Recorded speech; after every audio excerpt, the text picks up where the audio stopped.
నిన్న నేను జూనియర్ ఎన్టీఆర్ గారి మీద ఏదో ప్రెస్ మీట్ లాంటిది ఏదో పెట్టి కంప్లైంట్ చేస్తుంటే అభిమానులు అంటే ఆశించే వాళ్ళు కాదు, ఇలా ఇచ్చుకుంటూ పోతే హీరోలు అడుక్కు తినాలని పెట్టిన పోస్ట్కి నన్ను అమ్మనా బూతులు బూతులు ఇంత బూతులు మాట్లాడుతున్నారంటే వాళ్ళ అమ్మా నాన్న ఎంత సంస్కారంగా పెంచుంటారు. మీకు నచ్చకపోతే మీరు పెట్టిన పోస్టు నాకు నచ్చలేదు అని చెప్పేయాలి. అది సంస్కారవంతంగా డినై చేయడము. లేదా మీ పోస్ట్ నాకు ఏ రకంగా నచ్చలేదు అని ఇంకాస్త హార్ష్గా చెప్పవచ్చు, అది కూడా సంస్కారమే.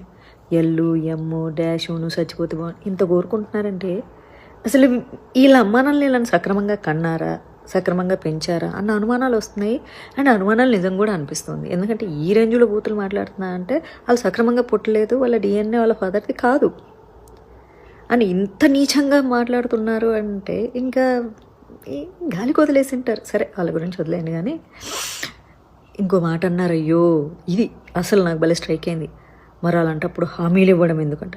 అరే ప్రతిరోజు మీరు తినే తిండి దగ్గర నుంచి తాగే నీళ్ళ దగ్గర నుంచి మీ బతికే బతుకులకు ఓట్లేస్తున్నారు 5 ఏళ్ళకు ఒకసారి.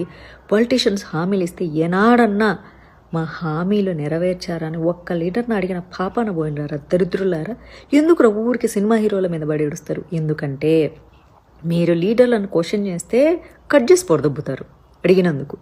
అదే హీరోలను మీరు విమర్శించిన బూతులు తిట్టిన హీరోలు ఏమీ అనరు. మళ్ళీ వచ్చేసి మా డబ్బులతోనే హీరోలు బతుకుతున్నారు, మేము టికెట్లు కొనడం వల్లే హీరోలు బతుకుతున్నారు, ఇక ఏదైనా మా కోడి లేకపోతే మీకు తెల్లారదు కుయ్యకపోతే అన్నట్టుంది. మీ డబ్బుల మీద బతికేది పాలిటీషియన్స్ రా. పొద్దున్న లేస్తే తినే తిండికి, కూరగాయలకి, నీళ్ళకి, బట్టలకి, దానికి దీనికి, ఆఖరికి రోడ్డు సైడ్ నీకు వచ్చొస్తే పోసుకోవడానికి పోతే 2 రూపాయలు ఇచ్చే గవర్నమెంట్ టాయిలెట్కి కూడా డబ్బులు పెడుతుంది నువ్వురా. సినిమా హీరోలను నువ్వు పెట్టి పోషించట్లే. ప్రతి ఒక్కరు మా సొమ్ము మా సొమ్ము మా సొమ్ము. ఎవడి సొమ్ము కాదు. ప్రభుత్వాలు మనుషుల మీద, మనుషులకు ఇష్టమున్నా లేకపోయినా, ఏడుస్తున్నా సచ్చినా బతుకుతున్న ట్యాక్సులు దొబ్బినట్టు సినిమా వాళ్ళు మిమ్మల్ని బలవంతంగా దొబ్బట్లే. మీకు నచ్చితే కొనుక్కుంటారు, నచ్చకపోతే లేదు. విత్ విల్లింగ్ మీరు ఒక రెస్టారెంట్కి వెళ్ళి మీరు ఇష్టపడి డబ్బులు కట్టి ఫుడ్ తింటారు. బలవంతంగా తినట్లేదు మీరు, మీకు అవసరం అది. సినిమా కూడా మీకు అవసరం కాబట్టే మీరు ఇష్టపడి డబ్బులు పెడుతున్నారు. ఇప్పుడు ప్రతిసారి కూడా ఆ హీరోకి మేమే బతికిస్తున్నాం, హీరోలను మేమే బతికిస్తున్నాము, అందరు ఆర్టిస్టులను మేమే బతికిస్తున్నామని ప్రతి ఒక్కరు కామెంట్. మా సొమ్ము మాగు పెట్టడానికి ఏంటి అంటారు. ఇదే విషయం మీరు పోయి రెస్టారెంట్లలో ఎందుకు అడగరా? మా సొమ్ములతోనే మీరు బతుకుతున్నారని. ఎందుకంటే మీరు మింగుతున్నారు కదా, ఇక్కడ మింగుతున్నారు, అక్కడ చూస్తున్నారు. అవును, బట్టల షాపులకి వెళ్ళి బట్టలు కొనుక్కుంటారు కదా, మా వల్లే బట్టల షాప్ కూడా బతుకుతున్నాడు, మా డబ్బులు మాకు ఇచ్చేసేయండి అవసరమైనప్పుడు అని ఏనాడని అడిగారా మీరు? ఏనాడన్నా అడిగిన పాపన పోయారా? పోనీ మీరు ఏదన్నా ఇష్టపడి కొనుక్కునే దేనికైనా సరే జీవితంలో మా సొమ్ము వల్లే వాడు బతుకుతున్నాడు కాబట్టి మా కష్టం వచ్చినప్పుడు వాడు తిరిగి ఇవ్వాలంటే ఒక్క సినిమా హీరోల మీద మాత్రమే ఎందుకురా మా సొమ్ము మాకు తిరిగి ఇవ్వని అంటారు? ఇదేం ధర్మం? అడిగితే అన్నీ సక్రమంగా అడగాలి. ప్రభుత్వాన్ని కూడా అడగాలి. మేము ప్రతిరోజు ట్యాక్సులు కడుతున్నాం, రోజు ఆకుకూర కొన్నా కొత్తిమీర కొన్నా కూడా మేము ట్యాక్సులు కడుతున్నాము. మరి మా ట్యాక్స్ మనీ మాకు సక్రమంగా మీరు వినియోగిస్తున్నారని ఏనాడన్నా అడిగారా మీరు? మీకు మండితే మళ్ళీ బస్సులు తగలాడతారు, బస్సులు ఎరగొడతారు. మళ్ళీ మీ డబ్బులేరా? మీ డబ్బులే అయ్యి, నా డబ్బులు కూడా. ఇది అర్థం కాదు. ఎందుకు ఈ సెలెక్టివ్ టార్గెట్? ఎందుకు మీకు? మీరు ప్రశ్నిస్తే సమానంగా అందరినీ ప్రశ్నించండి. న్యాయం ఎప్పుడూ ఒక విషయంలో ఉండకూడదు, అన్ని విషయాల్లో ఉండాలి. మీరు జీవితంలో ఏమేమైతే కొంటారో, ఏ ఏ కంపెనీలను మీరు బతికిస్తూ ఉంటారో, ఆఖరికి మీరు వాటర్ బాటిల్ కొంటారు, ఆ కంపెనీని కూడా మీరే బతికిస్తున్నారు డబ్బులు ఇచ్చి. అప్పుడు మీరు అనాలి, మేము బతికిస్తున్నాం కాబట్టి మాకు కష్టం వచ్చినప్పుడు డబ్బులు ఇవ్వాలని. హామీలు ఇచ్చారంట హీరోలు, నెరవేర్చలేదు. బాబు ఎప్పుడో మాట ఇచ్చి ఉంటే మర్చిపోయింటారేమో. పొద్దున్న లేస్తే నీ గురించి ఆలోచించడమే పని కాదు కదా ఎన్టీఆర్కి. మర్చిపోతే గుర్తు చేయాలి, ఇలా అండి మాకు సాయం కావాలని. ఓ మీడియాల ముందుకెక్కి హీరోలను తిట్టడమే పని అయిపోయిందా? ఎందుకంటే సినిమా వాళ్ళు సాఫ్ట్ టార్గెట్.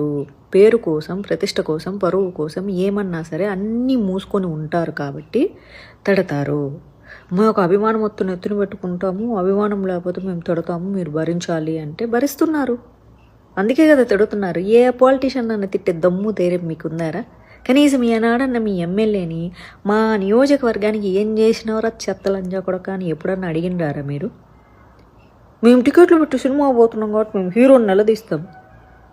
మీరు 5 సంవత్సరాలకు ఒకసారి ఓటేశారా అంటే జస్ట్ 5,000 తీసుకొని పడుకున్నారా? అయిపోయిందా? సో మీరు కనుక ఓటుకి డబ్బులు తీసుకుంటే నియోజకవర్గంలో అభివృద్ధి గురించి అడిగే హక్కు జీరో మీకు. ఎందుకంటే మీ డబ్బులు మీ మొహాన కొట్టారు కదా. ఒకవేళ లేదనుకో వెళ్ళి అడగండి. ఎందుకంటే మీ జీవనము మీ అభివృద్ధితో ఉంటుంది, సినిమా హీరోలతో ఉండదు. మీరు ఇష్టపడి పెడుతున్నారా డబ్బులు? నేను కూడా సినిమా అమ్మాయినే. ఇప్పుడు చేసినా చేయకపోయినా నాది సినిమా ఫ్యామిలీ. మీరు ఇష్టపడి మీ సంతోషం కోసం మీరు సినిమా టికెట్లు కొంటున్నారు తప్ప సినిమా వాళ్ళు ఎవ్వరూ మిమ్మల్ని రాక్షసంగా బలవంతం చేసి బలవంతపు ట్యాక్సులు గుంజట్ల మీ మీద. ప్రతి ఒక్కడికి సినిమా వాళ్ళంటే సాఫ్ట్ టార్గెట్. ఉత్త పుణ్యానికి అన్యాయంగా మీరు సోషల్ మీడియాలో టార్గెట్ చేసినంత మాత్రాన సినిమా వాళ్ళ బతుకులకు వచ్చే నష్టం ఏమీ లేదు.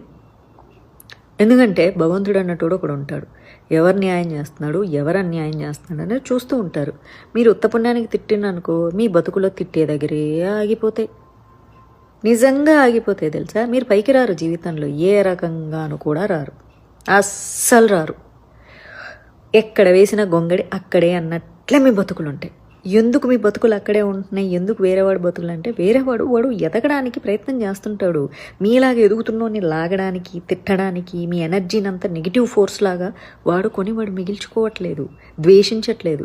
ఇప్పుడు నేను ఏమన్నానని నన్ను ఎల్లు ఎమ్ము డాషు ఇంకా అది నీకు అల్లు అర్జున్తో సంబంధాలు ఉన్నాయి, నీకు ఎన్టీఆర్తో సంబంధం. ఎంత నీచమైన ఆలోచనలు వస్తాయంటే మీకు. ఈ థాట్ ప్రాసెస్లు పెట్టుకొని ఎంత గొప్ప బ్రెయిన్లు వేసుకొని ఎంత పాజిటివిటీ 1% కూడా లేని ఇంత అద్భుతమైన ఆలోచనలతో మీరు జీవితంలో పైకి ఎలా వస్తారు చెప్పండి? మీరు ఎదుగుతారా? 10 రూపాయలు సంపాదిస్తారా? సంపాదించేవాడి మీద పడి ఏడవడం తప్ప మీకు జీవితంలో ఇంకేదైనా వచ్చా?